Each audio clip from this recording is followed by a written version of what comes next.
animal, taking pity on the otherwise pitiful, starving human, gave itself in order that the human beings might survive. It's always the sacrifice of the animal that allows the humans to continue.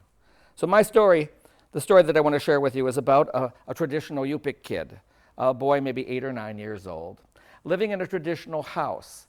Now, a traditional house looks like an igloo, although, by the way, we never had igloos in Alaska. There was never any such thing. The houses were made of sod with a domed roof and a chimney or smoke hole in the top, a flat floor, and a circular, in a circle, and then a hollowed out area under the floor called like a basement. The basement is called imak, and that's also the word for, imachpik is the word for ocean. The floor is nuna, nunapik, the real nuna, is the word for land. And qilak is the word for ceiling or rafter, and it's also the word for sky. So the parts of the house, imak, imachpik, nuna, nunapik, and qilak, sky, land, ocean. The parts of the world. Every house is a miniature world. And the parts of the house and the parts of the world have the same name. And of course you have to have an exit, a way of going out. So the grandmother living in one of these traditional houses says to the grandson, "We're out of food." Hundreds of stories start this way without explanation. How they ran out of food and nobody noticed till now is beside the point. It's just the way the story starts. Grandma says to the grandson, "We're out of food. You'll have to go hunting, and whatever animal gives itself to you, that's going to be supper. Otherwise, we'll go hungry." And they actually had no supper last night already, so they're already quite hungry. And the boy goes out the door through this sort of tunnel exit, and he walks and walks and walks most of the day, and the animals are not cooperating. He doesn't catch a thing. And he's tired and hungry and frustrated, and finally he just collapses onto a stone or a rock, stretching his weary legs out. And just as he does that, a tiny shrew, a little mouse, scampers right over his boot. He jumps up and grabs a stick. Where did it go? And that little mouse re-emerges, and he clunks it. Now he has this tiny mouse. Grandma said, "Whatever you catch, bring it home." He won't get home until tomorrow morning, and this is all he have to show for his hunt. Fine hunter you are. You call that supper. He can hear his grandmother complaining, "This is nothing. I'm going to get half a bite. You're going to get half a bite. We'll both starve by nightfall. I better just eat it myself," he reasons. "I'll make soup here. I'll boil it. I'll make the broth. I have to keep up my strength. After all, I'm the one doing all the work out here. Grandma's just home sewing, but I have to walk and walk and walk, and I'm even hungrier than her. I think I'll just have my supper. I'll find something better for Granny." So he makes his supper, and he spends the night out in the wilderness, and he walks further across the tundra the next morning. By noontime or so, he gets to a pond about as big as this room. And in that pond, there are muskrat, and most of the muskrat swim away. But one of them, feeling sorry for the boy, offers himself, swims toward the boy, and using his arrows, he shoots the muskrat. Now he's got about a pound of meat on a stick. He could take it home, but he'll have to share it with Grandma. And if he shares it with Grandma, he'll only get half. And in less than a day, they'll both be hungry again. And he's so hungry already. So rationalizing in this way, he decides he'll eat the whole thing and get something better for Granny later. And so he roasts the muskrat, eats the muskrat. By evening, he comes to a large lake, probably as big as your parking lot. And in that lake, there's a beaver dam. Most of the beaver, again, withhold themselves. They swim away. But one beaver approaches him, and he spears the beaver. Now, the beaver's about 40 pounds of meat. It's a lot of meat. But he's so hungry, forgetting completely about his grandmother, he eats the whole beaver. And continues down to the sea where, we have to speed this up, he kills a seal and eats the whole seal, a sea lion, several tons of meat, and eats the whole sea lion, a walrus, 4 tons of meat, eats the whole walrus, a beached whale, he eats the whole bowhead whale, which is about the size of this building. Having consumed that much food, he's finally satisfied. But he's thirsty now, so he bends down and slurps up the entire Bering Sea. And now he comes waddling home, finally satisfied with all this food. But he's been stretched. He's bigger than most dinosaurs. He's 40 feet tall, and he weighs dozens of tons. And as he walks across the ocean, he shakes the ground. The ground is shaking, and Grandma's sitting inside this little sod house, hearing this monster approach. He gets to the door, and he's too big, fat, and ugly to fit inside. Now, he's still only an 8-year-old boy. So he collapses out there in tears. Grandma realizes who he is. And so as she continues her sewing, she yells out, "Is that you, grandson?" Tearfully he answers, "It's me." She says, "Well, come in, dear." "I can't." "Well, why not?" "I brought home too much food." Grandma pauses for a moment and suggests, "Well then, climb up, come in through the roof." Come in through the roof. He's so huge that the whole house looks only so big. With great trepidation, he carefully plants one of his huge feet on one side of the building, hoping it won't collapse, and puts his other foot on the other side. And now she says, "Now jump in through the smoke hole." And he leaps up as if he were on a trampoline, and she holds up her magical ivory sewing needle. And he passes through the eye of that needle, and she transforms him back into his normal size. And out of him comes the ocean, the whale, the walrus, the sea lion, and all that food. And the story traditionally ends with Grandma saying, "Oh, grandson, what a good provider you are." I've heard that story a half dozen times told by grandparents without a book, just told as a folk tale in the evening. And the first time I heard it, actually, the woman who told it, since I was present, said, "No, I want to tell it in English," because she told it in Yupik Eskimo first. And she said, "No, I want to tell it in English." She wanted to make sure I thought that I understood, but I understood just fine the first time. She said, "Never mind, I want to tell it." She had been raised in an orphanage. She had heard lots of European folk tales all her life, bedtime stories, Cinderella, Snow White, and Seven Dwarfs, Sleeping Beauty, and the rest. So she retold the story, and in English it came out exactly the same until the ending.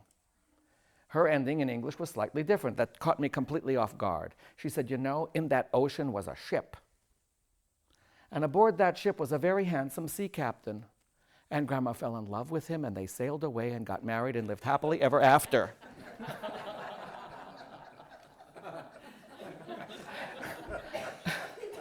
Now, even this is an insight into the way people see things differently. She wouldn't have told the story that way, except I was there. And she wanted, and she knew how funny that would be for all of us.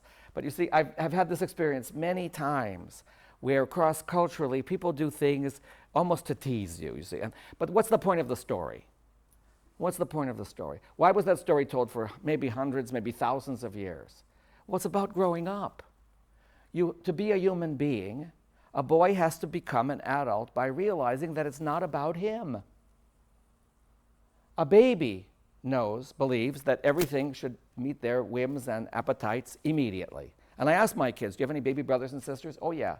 When they're a little bit hot, what do? Cry. When they're a little bit cold, what do? Cry. When they're a little bit hungry, what do? Cry. They want to have it their way, and they want to have it now. That's how infants, that's how babies are. We expect that. But if you're going to grow up, you can't have it your way immediately all the time. You become an adult, and this is something boys in particular have to learn. You become an adult when you realize that your life must be dedicated to something other than and greater than yourself. If you think it's all about what I want, what I like, what makes me happy, what gives me comfort, what turns me on, if it's all about me, and me, you will never be an adult. You will never be a human being. You will be the monster we don't want in the house. Every bootlegger, every drug dealer in the world only cares about themselves. As long as they make their money, as long as they get what they want, they don't care what kind of harm they do others. A boy in particular has to learn this because, you see, girls become women physiologically. They become at a certain time in their biological life physiologically women capable of bearing children. And being capable of bearing children gives a girl the inside edge on growing up. Because having a child means living for someone besides yourself. Boys do not have this kind of transformation. They have to be taught how to be men. And we do a terrible job of that nowadays.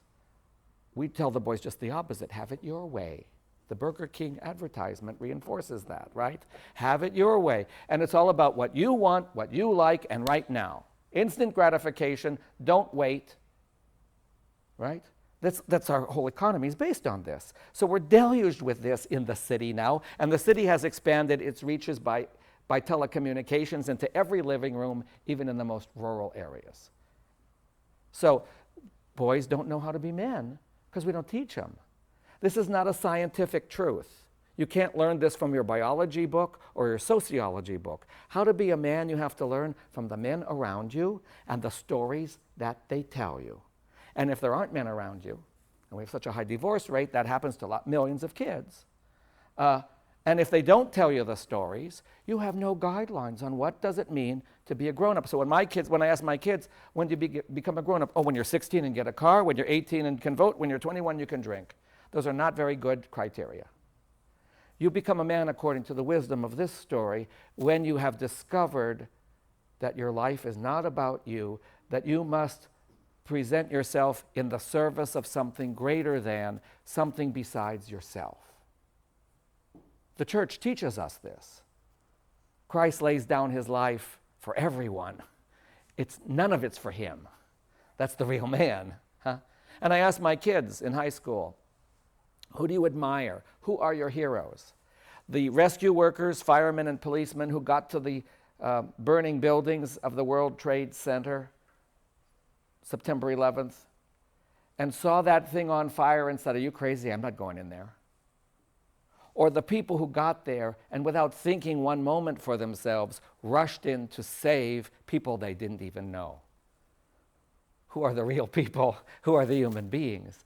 The ones, of course, in the latter category. Those are our heroes. Those are the people we honor. But we have to make this clear because it's not at all clear to our kids. There's a wisdom you see in the old stories and folk tales, as well as biblical parables, that is not a scientific wisdom. In fact, I would contrast what we have as science is knowledge, the accumulation of facts, of data, and we've got lots of that. Libraries full. The World Wide Web is filled with knowledge and data, all kinds of facts. But the World Wide Web has no way of making sense of it, of categorizing or prioritizing which facts are more important than others, and which one of those facts help you to become a better person. It's not there. It's not a scientific question. How to grow up to be a human being comes out of the wise old stories of what might be very unscientific events, like boys swallowing oceans and whales. And yet there's a truth there that cannot be neglected, and it's a very rural truth. The folk tales and the stories and the examples set by people who have told those stories for thousands of years. Now, when I ask my kids about the story, they say, well, the boy was selfish. He became a big, fat, ugly giant. He became a monster because he only cared for himself. And then I say, could that happen in real life? And that's a way of saying, which kind of truth are we dealing with? Some of the kids say, oh, no, that's not biologically possible. And other kids say, well, yeah, it is. Yes, it is. Because if you only care for yourself, you won't grow up to be a good person. Now we're ready to talk, see? Some of my high school students have taken this story another step. They say, maybe this story from long ago was from very wise people who were warning us thousands of years ahead of time, be careful what you ingest. If you put the wrong thing into your body, it can turn you into something you don't want to be. This could be about diabetes, just eating or ingesting too much sugar. It could be drugs. It could be alcohol. How many crimes are committed under the influence, right?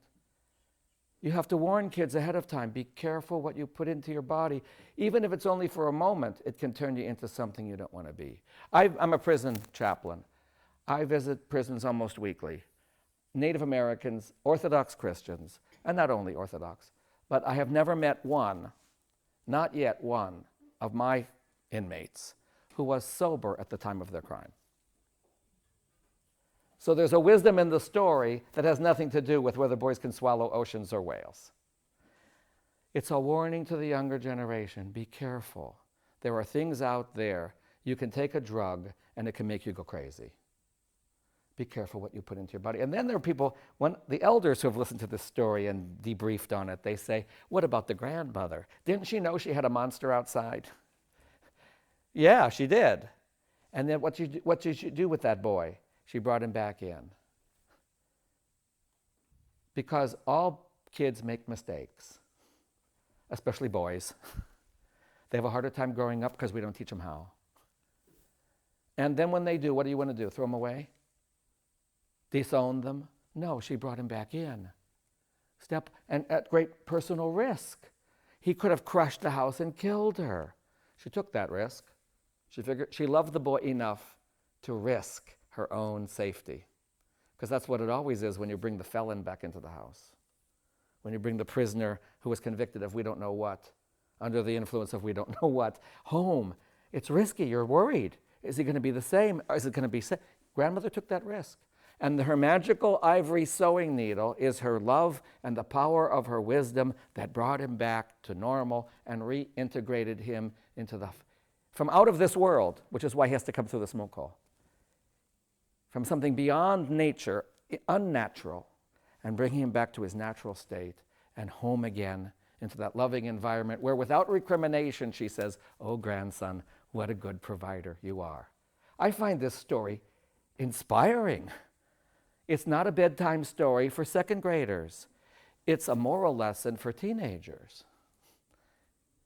But it comes from the storytelling tradition of the wise and more ancient cultures of our rural past, the oral past, where people said, be as good as your word, and they didn't mean your signed, notarized contract. They meant what you said, face to face, as an honest human being to another human being, in a relationship of trust and of compassion and of caring. You see, I'm worried. I don't think this can ever really be suppressed or die out, but we've gone too far in the written, scientific, legal, or written direction, and we have to bring it back into balance. And that's our responsibility as Christians. You can't teach your kids how to act morally, how to develop a spiritual life by giving them a book, a workbook in Sunday school and say, color this and answer these questions. That's not how it's done.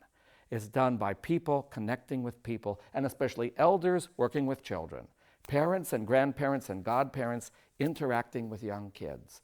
That's where it starts. You won't get ethical, moral people if they waited to take ethics in college and get it from a philosophy teacher. That's not where it's at. You get it from babushka. You get it from your elders. And our kids, therefore, need to be connected to adults. And if they don't have their actual grandparents, they have elders in their parish. They have godparents in their parish. It's the parish now for us, especially for those who have moved away from their natural extended family. It's the parish that has to provide that. And it's the adults, by their example and by the stories they tell, that will form spiritually, morally, ethically the next generation. I'm worried if we abandon them to the 800 channels on television, if those are the stories they know, and then they act like spoiled brats, or worse, as Rambos on one hand, boys who believe that being a man is a matter of being strong and therefore violent and imposing their will on weaker ones. Or if they take the playboy attitude, a boy becomes a man when he can conquer as many girls as possible. We get immoral beings out of those stories. Now, as long as the kids realize that that's fantasy, and in the real world, people don't behave that way, and there's a real path, a genuine path to becoming a human being, to becoming an adult, then that's okay. But we're in danger where the kids don't know the difference. The stories we tell and the examples we set, especially in the parish, I believe, is the real mission of the church in the 21st century. Because that's where our spirituality comes from story and example. And if we're not living next door to grandma or down the street, and aunts and uncles can't just drop by to visit because they live 500, 700, 1,000 miles away, then we as the parish have to provide this for the next generation by telling the stories and setting the example so that our kids can grow up to be human beings That's the most important mission we have in America today, I believe. And if we get other people to join our church and help us pay off the new building, that's fine too. But the most important mission we have, I believe, is to nurture and care for and guide our children in the way of their humanity in the image and likeness of God in Christ our Lord. And may God help us.